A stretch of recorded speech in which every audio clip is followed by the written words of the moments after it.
name is Indy and today I am going to be talking about books I read at school because I read an interesting collection of books while I was at school. So I'm going to be talking about some of the books and plays and sort of stuff I studied while I was at school. Lots of you probably won't know some of these books because Australian books, gotta love them, gotta love them. A lot of Australian work at school obviously because, you know, you have to study that sort of stuff. Interesting and also boring. But anyway, let's get on to the books that I'm going to be discussing today.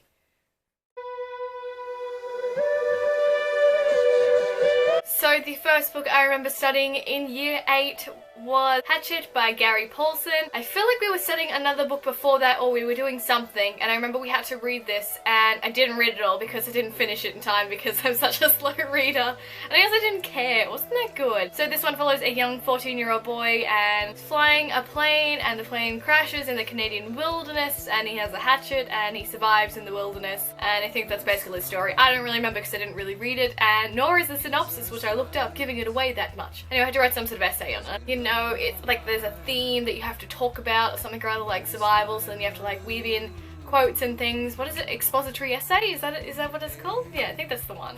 I'm not sure if that's right, the right essay, but I feel like that's the really fancy one. It was so long ago. Oh my god, I was like 13.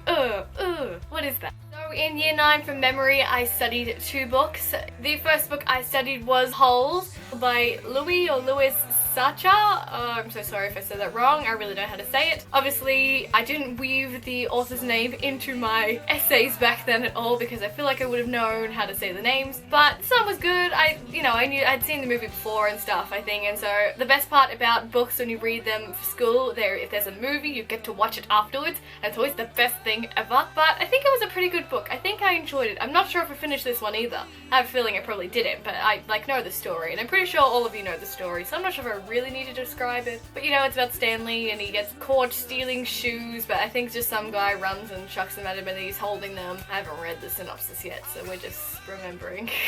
The other book that I had to read was Don't Call Me Ishmael by Gerard Bauer. Ah, this book. If Lydia, if you're watching, good old Don't Call Me Ishmael. Even I think I had a thing with Sophie about it.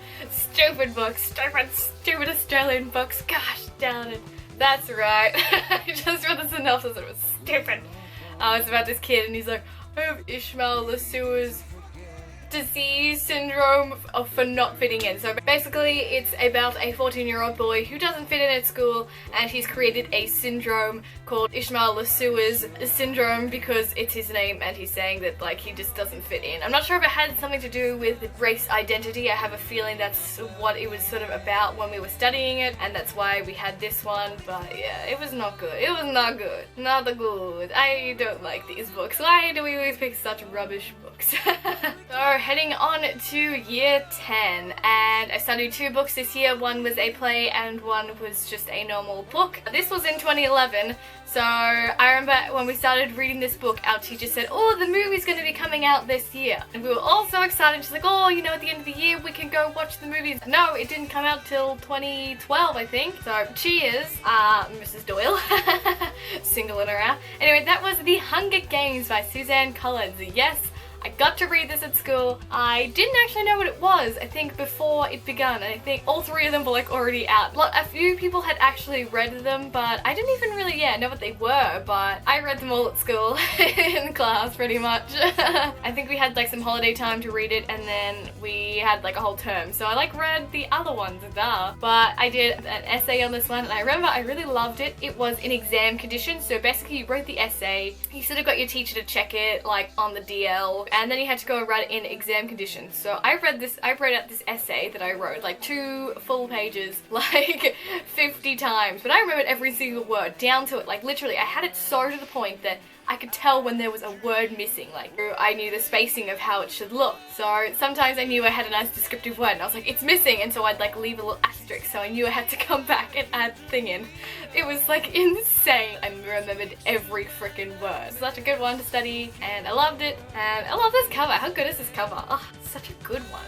Good one. So the other book I studied in year 10 was Romeo and Juliet, and I had a partner, one of my friends, Nicole, and we had to do a scene from it, and we did the nurse and Juliet as she's like wanting to go marry Romeo, and I was the nurse and my friend Nicole was Juliet, so I had to like say like, go hire hence to Friar Lawrence's cell, but there stays a man to make you his wife.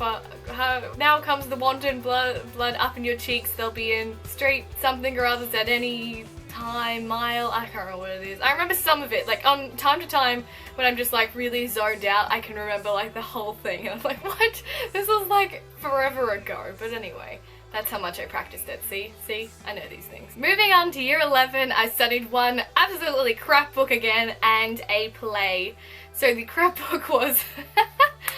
It just makes me laugh because it's horrendous. Lydia, you know what I'm talking about, girl. This is my friend. If anyone is like, what the hell is this chick talking about? And Lydia, it's like one of my good friends. Alright, just everyone calm down. Anyway, 48 Shades of Brown by Nick Earls. Lord almighty, this book had nothing going for it. On the Goodreads it has 3.44 rating, so I feel like that's pretty low down. But about this Australian teenage boy named Dan, I don't know, he moves in with his aunt, Jack. I don't know if I can't remember the story really. I don't think Naomi's Jack's daughter, but she's some chick or like some random chick that he likes, and it just gets really weird. It's a really bad story. There was just nothing. And stupid Chubba Chub part, oh my god. Just when we thought it was gonna get exciting with a little bit of sexy time. No. Stupid. God, Australian books, I tell ya. And the other book I studied in year 11 was Macbeth. So we had to do a scene from Macbeth. Everyone sort of chose the same scene, but I sort of got put with this chick Danielle who, we weren't really that good of friends. We went with the part of Macbeth with the 3 rules. Basically, we dressed as cheerleaders. We were all peppy and ridiculous, and we were doing our speech, and they kind of f***ed it up a bit here and there, but... I get so nervous doing speeches. I was the worst sometimes. Like, if it was something serious like history and stuff like that, I was really good at them. I owned them. But like when it was all like expressive drama shit, oh god, that was the worst. Lastly, moving on to year 12, I studied 3 books in year 12. One was my own devices type situation, so we had to choose an autobiography. Anyway, so I chose Mal's Last Dancer. I remember then for a speech thing, I studied Tangle, the movie, because my love, I did that. And I also studied another Disney thing for a newsy article thing for my last piece of English. Then we studied The Kite Runner by Khaled Hosseini, which was alright. It wasn't too bad. I still didn't love it. It was, yeah, again, to do with sort of race identity and sort of that sort of thing. We watched the movie, but I missed the first half of the movie because I was like sick or something. I don't really remember what happened. Sad.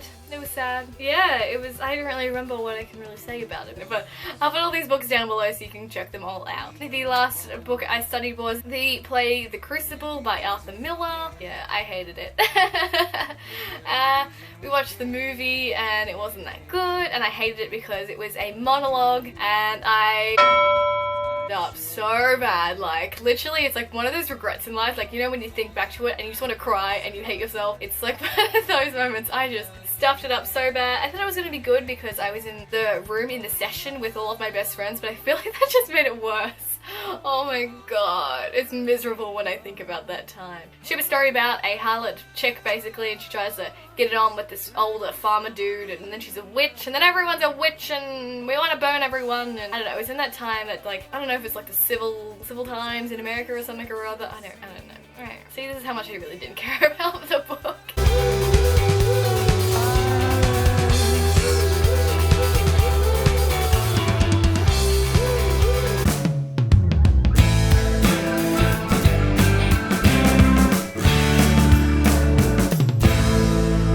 Good old Shia LaBeouf, little baby Shia.